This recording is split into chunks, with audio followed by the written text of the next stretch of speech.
mirror neurons. Neurologists have increasingly been studying, and getting excited about, mirror neurons. The book Mirrors in the Brain charts their discovery. These are a special class of neurons present in every person's brain. Among other things, mirror neurons enable us to identify with, learn from, and connect with other people.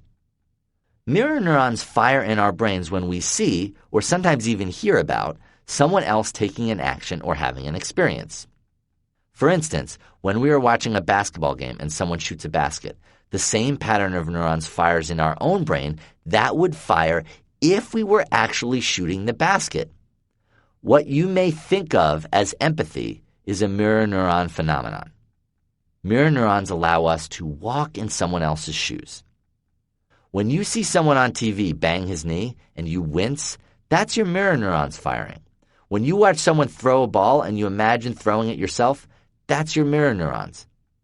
When someone shows you a dance move and then you try it, you're using your mirror neurons. When you cry during a sad movie scene, it is your mirror neurons that allow you to imagine yourself in the place of the movie character. There is evidence that children and adults on the autism spectrum have difficulty firing their mirror neurons. If a person's mirror neurons aren't firing, then he or she would have difficulty identifying with and being interested in others, being motivated by social things, looking in other people's eyes, knowing what to look for in social situations, imitating and learning from others, and so on. Sound familiar? Guess what? One of the key ways that mirror neurons begin to fire in the developing brain is when children are joined. In fact, even babies immediately become more interested in those who do what they do. The book Mirroring People explains this phenomenon well and discusses much about how mirror neurons operate. So if we want to help our children's mirror neurons to fire, we need to look no further than the very first principle of the Sunrise program. It turns out that the simple act of stepping across the bridge from our world into that of our children may help to stimulate the exact part of their brains that seems to be having such difficulty. When to join. It's very important to know when to join because we don't join with everything. The ism. In fact, you only join when your child is doing one very specific type of behavior. Isms. Only isms. What is an ism? The simplest way to think of an ism is to think of it as a stim. Of course, you might justifiably ask why we don't just go ahead and call it a stim as everyone else does. It is much more helpful to our children if we use a word that is easily definable, free from a history of negative connotations or any other baggage that might cause confusion about what we mean. After all, if we are only joining with isms and we clearly define isms, then we will be absolutely clear on exactly what to join with. If your child is doing an ism, your child is performing a behavior that has two main characteristics. 1, it is repetitive. 2, it is exclusive. I don't think that the word repetitive really needs further explanation, but the word exclusive does. When we say exclusive, we are talking about a behavior whereby your child is excluding other people. Exclusive means that the behavior is a one-person show. Your child isn't looking at anyone else, interested in others watching, inviting anyone else to join in, or allowing anyone else to participate. By definition, your child is doing something where there is only room for her. In most cases, but not all, your child, when doing these types of behaviors, will not be responsive to what you say or ask. You can call her name or invite her to do something different, but you'll get no real response. Think of it like this. Your child is a member of a tiny little club with only herself as a member. The solution isn't to try to destroy the club. Rather, the solution is to do whatever it takes to get in. When your child is doing a behavior that is both repetitive and exclusive, we call that an ism. When your child is doing an ism, we always join. How to join? Joining isn't complicated. The technical aspect of entering your child's world by joining in with his isms is quite simple. However, there is one essential piece that cannot be overlooked. The attitude you have while joining your child is absolutely critical. The goal here isn't to prove you can copy, mimic, or mirror your child. Anyone can do that. A machine can do that.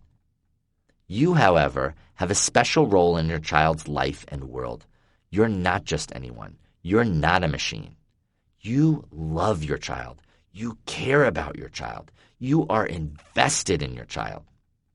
You may sometimes wonder if your child really understands that you love her and just how much you love her. Joining is how you will express your love in a way that your child can see it and feel it. This means that you need to focus on feeling it. You want to put all of your focus on loving your child and honoring her world. Not only will this help make your joining a deep bond with your child, but when your child does pause in her ism to look at you, she will be able to see right in front of her eyes that you love her. I cannot overstate how much this matters.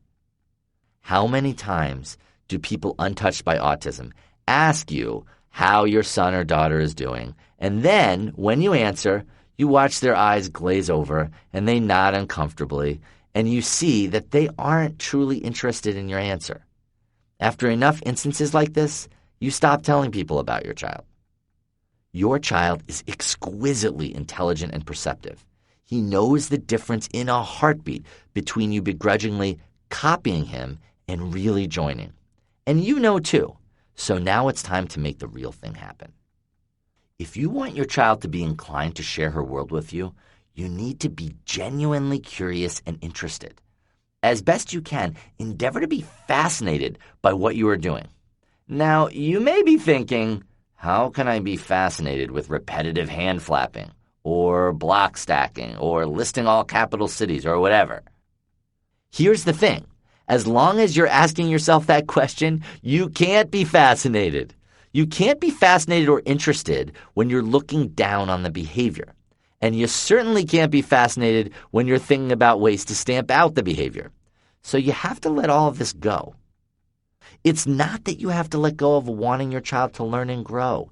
It's just that you need to let go of the idea that pushing your child to change what he is doing is the way to get there. Remember, your child is doing what he is doing because that is the best way he knows how to help himself. Focus on finding out what your child loves about that behavior. Become an enthusiastic student of your child's world. Imagine that you are working with someone from another country and your job is to learn all about that person's culture. If, for instance, your child is flapping her hands, sit down near her, or stand if your child is standing, and flap your hands like there's no tomorrow. Amazingly, the more interested you are in your own hand flapping, the more interested your child will be in you.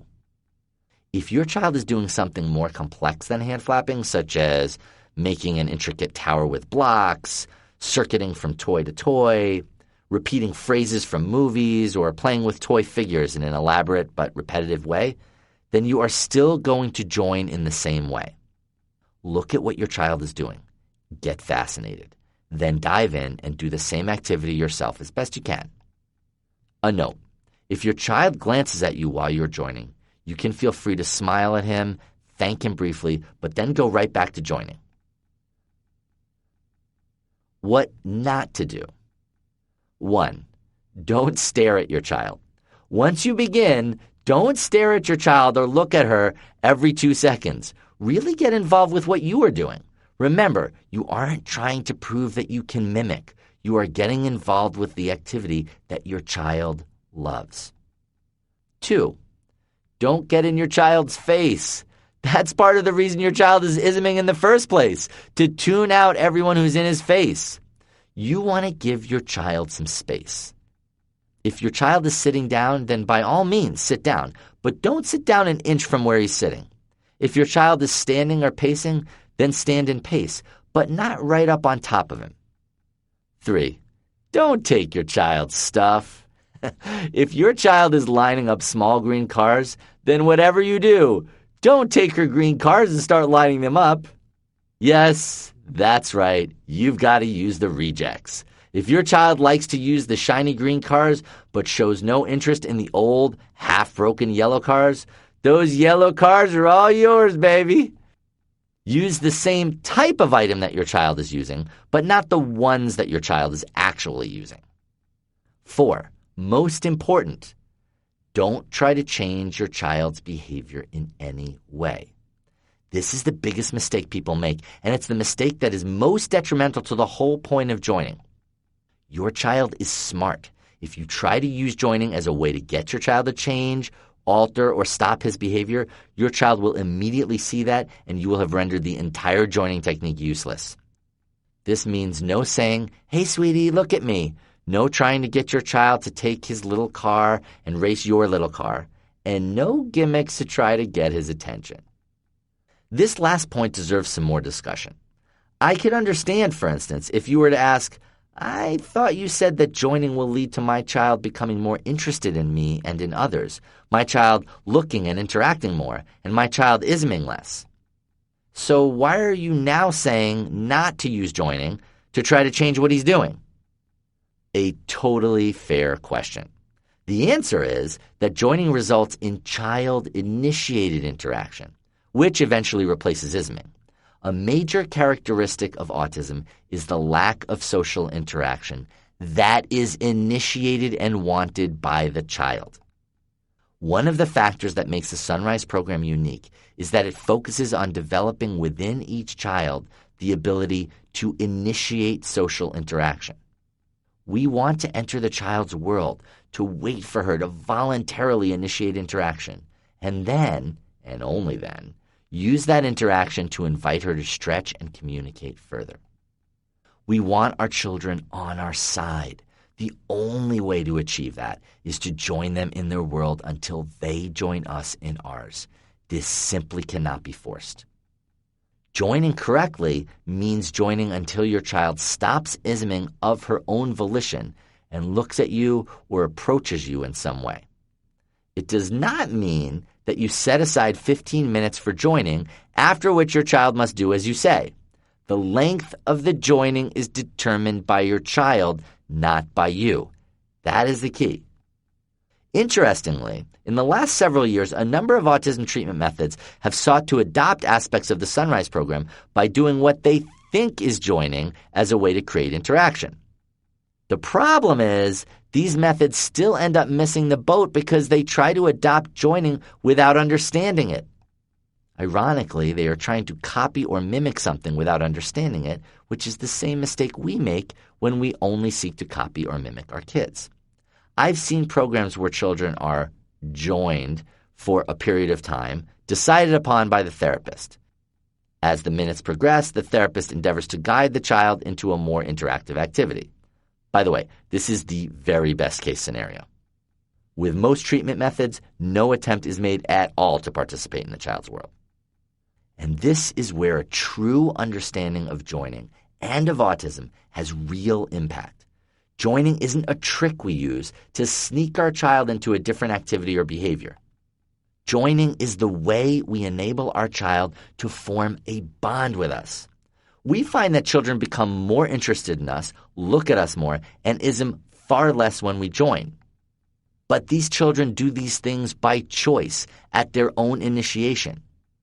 After our children bond with us, trust us, and feel safe with us, which they show us by initiating interaction, then we can challenge them to do and learn new things, which is what the very next chapter addresses. The story of Reggie. Some time ago, a father came to our startup program to help his son, Reggie. Now recall that the startup course is a 5-day introductory training course where parents and professionals learn the fundamentals of how to use the Sunrise program techniques with their children. Parents such as Reggie's dad attend without their children. They learn strategies to increase language, eye contact, interaction, and new skill acquisition. They learn to handle and then reduce challenging behaviors. They are taught how to put together an appropriate learning and sensory environment, how to creatively challenge their children, how to train others to work with their children, and of course, how to sustain an attitude of hope and optimism with regard to their children. The course is very interactive with lots of activities, video examples, question and answer sessions, and breakout high-functioning sessions for parents of children with Asperger's syndrome and similar diagnoses. One of the first things we do in the startup course is to teach parents how to join. When we began this with Reggie's father, he was pretty skeptical. He explained that his son would play with Legos for hours and hours on end. But Reggie didn't play with Legos the way a neurotypical child would. Every day, Reggie would do the exact same thing.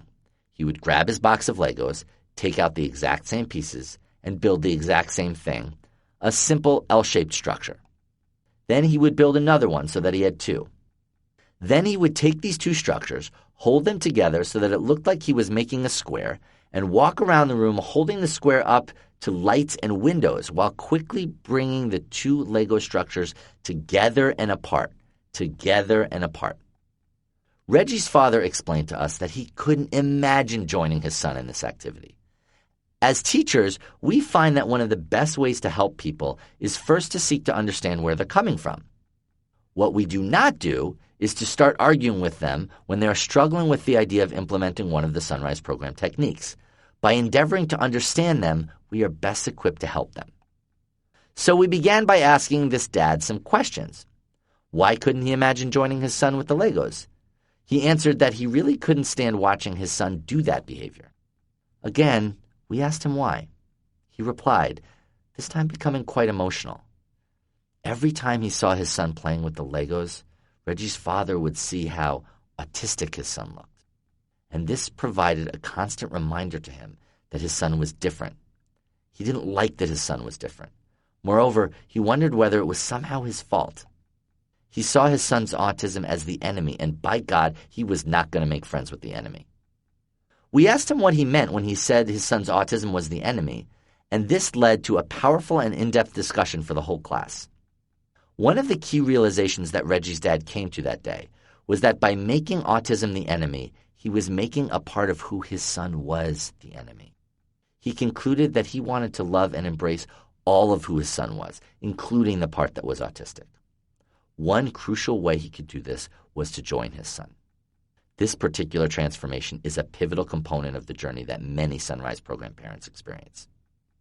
At the end of his week, Reggie's father went back home excited to see his son through new eyes. Understand that before this, whenever Reggie's dad saw him playing with his Legos, he would try to stop him. He would say no. He would take the Legos away. He would try to get his son to do something else. Also understand this. Reggie would not look at or acknowledge his father in any way. Reggie's father had never tried joining before, and he wasn't totally sure about it, but he had agreed to totally commit to joining his son for a few weeks and see what happened. The next morning, Reggie pulled the box of Legos out first thing, not acknowledging his father. With some Legos, Reggie built his two L-shaped figures. As he always had, he began walking around the room, holding the two figures up to the lights, moving them closer together and farther apart. This time, however, his dad was different. He made his own L-shaped structures and began strolling around the room, moving the structures closer together and farther apart. Every so often, he'd look at his son and really study what he was doing so that he could understand it and get it right. As he did this, he realized something. He had always thought that his son had been simply looking through the square shape that he had created with the two L-shaped figures. He was wrong. In fact, Reggie was looking sideways at the surface of each structure. And when his dad did the same thing, he noticed that when he held the figures up to the light, he could see a reflection of his own face on the Legos themselves. And when he moved the two figures farther apart and then close together, the reflection of his face would get fatter and skinnier, as if he was looking at himself in a carnival mirror. Yes! He was ecstatic. He finally understood what his son was doing, and it was actually pretty cool. Woohoo! He glanced back over at his son, and Reggie had dropped his Legos and was staring in abject amazement at his father. His dad, looking back at him, couldn't believe it. He smiled at his son, enjoying the moment. Reggie smiled back. And then, on an inspiration, he waved to his son. Reggie waved back. These two people, father and son, shared this beautiful moment, looking at each other, smiling at each other, waving to one another. It was a moment unlike any they had shared before.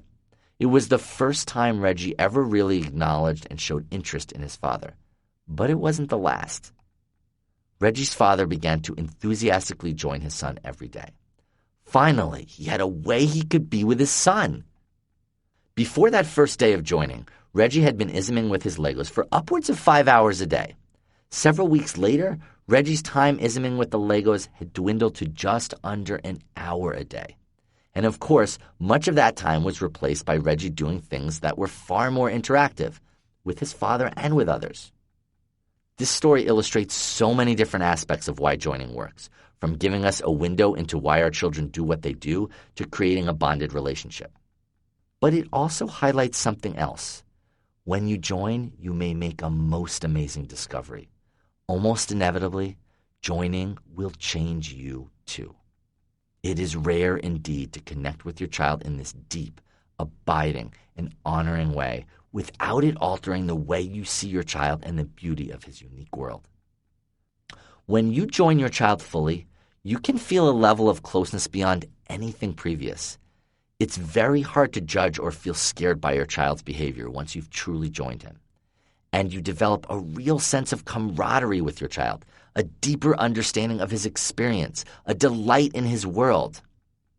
And no one will ever be able to take this experience away from you. James before bed. Remember James, the son of my former girlfriend Charlotte? Well, one night years ago, I saw tears in Charlotte's eyes as she left James's room after putting him to bed. I asked her what was wrong, and she said that nothing was wrong, quite the opposite. And then, crying, smiling, she told me an extraordinary story. James had been very connected all day, so when Charlotte went to put him to bed, she had the idea of reading James a bedtime story. This was something she had looked forward to as a mom, her reading him a story and him listening and enjoying it. But every time she had attempted this previously, James hadn't shown any interest. Because James had been so interactive that day, Charlotte felt that maybe this was the night. When she entered his room, though, she saw that he was sitting on his bed with one of his books, tapping on it with his fingers. Charlotte knew that this was one of James's isms, but she really had her heart set on reading him a bedtime story. So she interrupted him and said, "Hey, James, I'm going to read you a bedtime story." He ignored her and kept tapping. "Hey, kiddo, let's put that book down. It's time for a fun story." He ignored her and kept tapping. Then it hit her. "Like a frying pan hitting me in the head," she told me. She was making her plan to read her son a bedtime story more important than bonding with him by joining him in his ism. She had known to join him, but had been so focused on reading him a story that she had ignored all of the signs he was giving her. Upon realizing this, she immediately ceased trying to get her son to stop. She had just had a wonderful day with him. She loved him. She just wanted to convey that to him. She just wanted to show him that she accepted him exactly where he was. So she got out a book of her own, sat down, and began tapping her own book. After doing this for some time, she stood up and began quietly making her way out of James's room so he could go to sleep. As she was leaving, he put his book down, looked up at her, and said, "I love you." This was the first time he had ever said these words to her. The exceptions to joining. There are very few types of isms that you are not going to want to join with. Most of them will be pretty obvious to you, and one of them may not. First, if your child is doing anything that is dangerous or in any way putting his safety at risk, playing in traffic, opening a car door while moving, playing with a sharp object, standing on a high ledge, stop your child immediately. Safety always comes first. Don't join with anything dangerous. Second, if your child is doing something such as touching her genitals or picking her nose, we are obviously not going to join with that either. Importantly, this does not mean you need to get uncomfortable and force your child to immediately stop. This kind of behavior is very normal. It's just not something that you want to join with. As I said, pretty obvious points here. Third, not obvious, you don't want to join if your child is watching television or a video. You can't really join in with watching TV. All you can do is just sit there, which is not joining an activity, it's watching. So when it comes to television, either don't use that time to join or, better yet, Turn off the TV and join whatever else your child does. Activity time! This is going to be super simple. All you're going to do is find 5 different behaviors, isms, that your child does that you haven't previously joined in with that you now will, and write them out on a piece of paper. You don't have to come up with all 5 isms in one sitting. Take your time. You can write down the first 1 or 2 that come to you, then come back to this a day later once you've noticed another ism. The most important thing is to keep your eyes peeled for isms, and then to join your child in exactly the way we've discussed. Online resources. At the end of each chapter, the online resources section will point you to a special section of my website specifically oriented toward that chapter. You will find a host of resources designed to help you more deeply understand and implement that chapter's principles and techniques, such as videos, webcasts, articles, and photos. I want to very strongly encourage you to use these resources. They are completely free to you, to use as many times as you wish, as frequently as you wish. For this chapter, please go to www.autismbreakthrough.com/chapter 2. Starting point. When your child is isming, join him in what he is doing. Do it with delight. Get really involved in the activity. Remember to give your child some space and position yourself so that it's easy for him to glance at you.